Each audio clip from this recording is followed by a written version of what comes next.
Hi viewers, welcome to our channel. ఒకవైపు జగన్ గారు విడతల కొద్దీ అభ్యర్థుల లిస్టును అయితే ప్రకటిస్తూ వస్తున్నారు. మరోవైపు ఇటు టీడీపీ జనసేన కూటమి ఇప్పటివరకు కూడా ఎవరెవరు పోటీ చేయబోతున్నారు అన్న విషయాలను అయితే అభ్యర్థుల లిస్టును కూడా ప్రకటించింది లేదు. మరి ఎప్పుడు ప్రకటిస్తారు ఏంటి? సో ఈ విషయాల మీద డిస్కస్ చేయడానికి ప్రజెంట్ మనతో పాటు సీనియర్ జర్నలిస్ట్ జయదేవ్ ఉన్నారు. వారితో ఒకసారి డిస్కస్ చేద్దాం. సార్ నమస్కారం. సార్ నమస్తే. సార్, టీడీపీ జనసేన ఇది ఒకేసారి 175 స్థానాలని అనౌన్స్ చేసే అవకాశం ఉంది అని చెప్తున్నారు సార్. మరి దీంట్లో నిజం ఎంత ఉంది? నిజమే.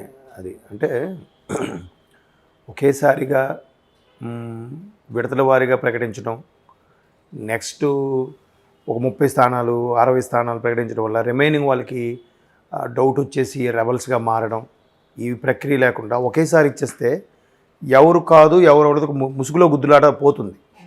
నెక్స్ట్ రిమైనింగ్ వాళ్ళు ఎవరైతే ఉన్నారో రెబల్స్గా మారుతారో వాళ్ళని తీసుకొచ్చి బుజ్జగించి, బాబు ఇది నెక్స్ట్ మీరు లోక్సభక రాజ్యసభకే ఎమ్మెల్సీలా నామినేటెడ్ పోస్టుల ఏదో ఒకటి.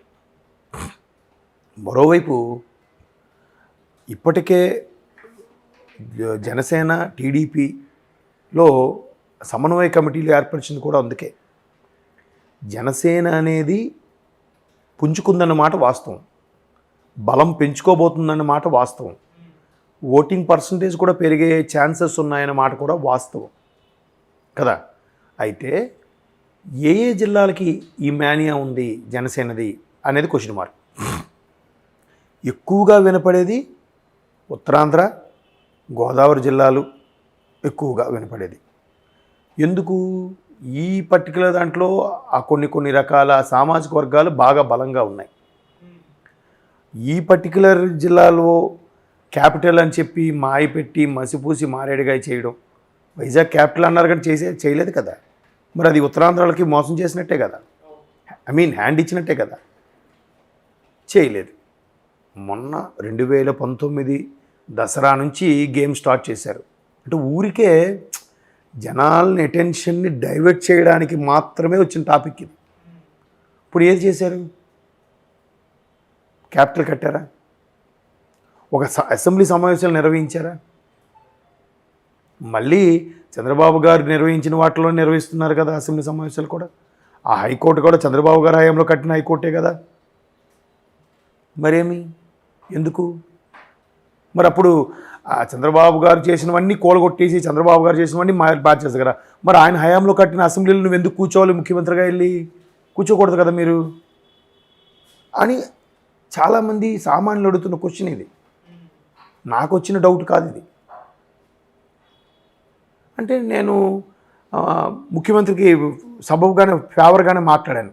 లేదబ్బా, అంత సామాన్యమైంది కాదు. ఒకపై పథకాలకి డైవర్ట్ చేస్తున్న నేపథ్యంలో ఆయన ఎలా చేయగలడు అని అంటే, వాళ్ళటప్పుడు ఎందుకు స్టేట్మెంట్ ఇవ్వాలి, వాళ్ళటప్పుడు ఎందుకు మాట్లాడాలి అంటే ఇంకా నా దగ్గర నుంచి ఆన్సర్ లేదు.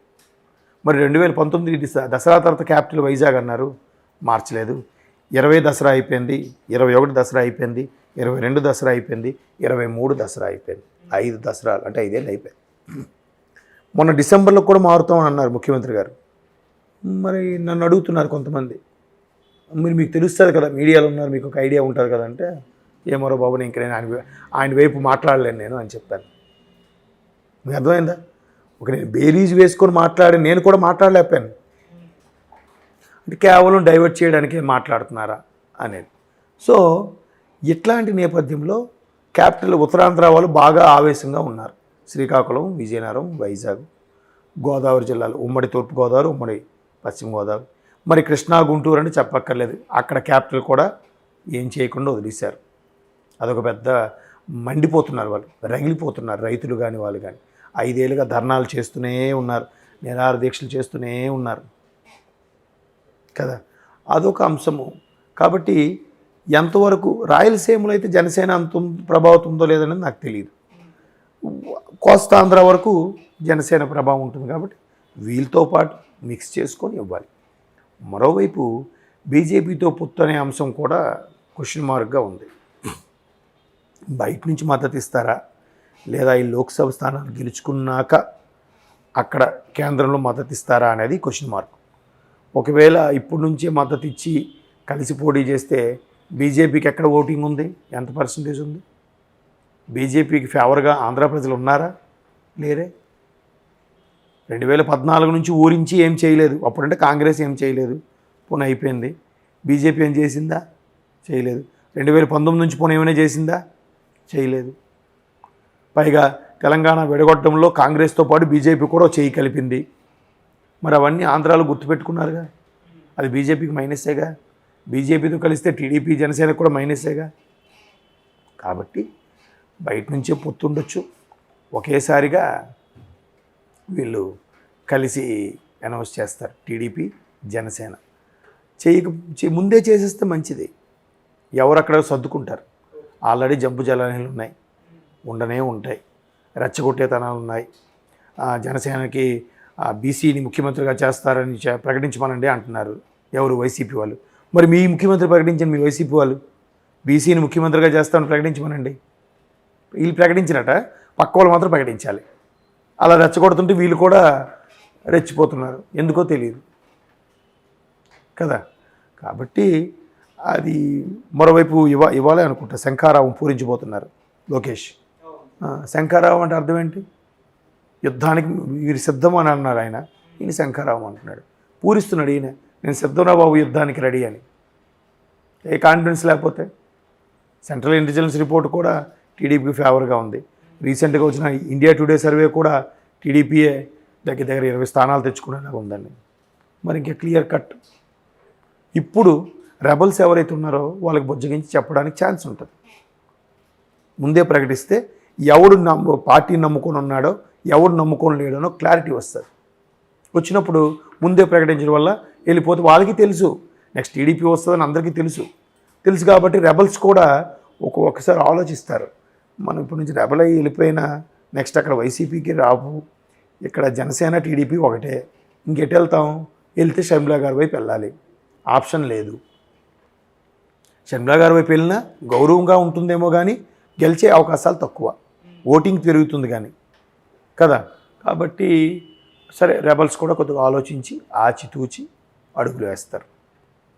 అలా ప్రకటించడం వల్ల అదొక ప్లస్, మైనస్ కూడా కొంత ఉంటుంది ప్రతి దాంట్లో కూడా. ముందుగానే మేల్కుంటారు. ఇంకొంతమంది రెబల్స్ కాకుండా అలా పట్టుకొని ఉండడం వల్ల వీళ్ళు మనం ప్రకటించినా కూడా రెబల్స్గా మారకుండా మన మీద నమ్మకంతో ఉన్నారు కదా అని సానుభూతి పరుల కింద ట్రీట్ చేసి టీడీపీ వాళ్ళకి వేరే పదవులను కేటాయిస్తుంది. అంతే కదా. గవర్నమెంట్ వచ్చాక అప్పుడు మనల్ని నమ్ముకొని ఉన్నాడు కాబట్టి వీరికి అవకాశం ఇవ్వచ్చు అన్నట్టుగా ఛాన్సెస్ ఉంటాయి. కాబట్టి ముందుగా ప్రకటించడం వల్ల అదొక ప్లస్ మైనస్ కూడా ఉంటుంది. చూద్దాం. టీడీపీలో ప్రకటించడం వల్ల కూడా వైసీపీ కొంగు తినే అవకాశాలు ఉన్నాయి.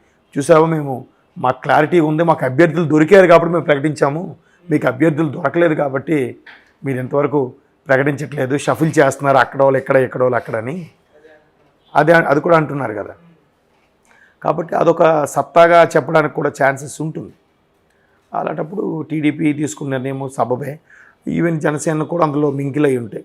చూద్దాం. జనసేనకు 175లో 30 వరకు 28-30 వరకు అని అంటున్నారు ఓటింగ్ పర్సంటేజ్ బట్టి. ఇంకాస్త నమ్మకం పెంచుకొని పెరిగే ఛాన్సెస్ కూడా ఉన్నాయి. ఆ పెరిగేది కూడా ఉత్తరాంధ్ర, గోదావరి, కృష్ణా వరకు పెరిగే ఛాన్సెస్ ఉన్నాయి. రాయలసీమ రాయలసీమ ఇదంతా కూడా మళ్ళీ టీడీపీ స్వీప్ చేసే ఛాన్సెస్ ఉన్నాయి. కాబట్టి జనసేన ఇక్కడే పట్టుపట్టచ్చు.